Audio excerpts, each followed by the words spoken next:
This brand is made in China and can be purchased through the manufacturer's website or on Amazon, but the warranty on the compressor is not very good when compared to other brands. The brand uses R32 refrigerant, which is environmentally friendly, but the units use a single hose, which is not as energy efficient because conditioned air from the room is constantly being exhausted to the outside and has to be replaced and conditioned. They use a basic washable filter which does not do much to keep the cooling coil clean or to improve the air quality in the home.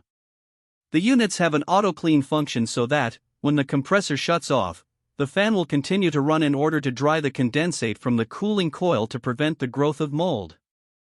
The brand uses self-evaporating technology to minimize the need to dump a condensate bucket. The A019K models are available with either an 8,500 or 10,000 BTU cooling capacity, while the A019K model has a 12,000 BTU capacity. They have a 3-speed fan with auto swing louvers or better air circulation throughout the room and digital controls with a remote for convenience, but they are not Wi-Fi enabled for voice or smartphone control. This brand receives an overall 1-star don't buy rating from HvacRepairGuy.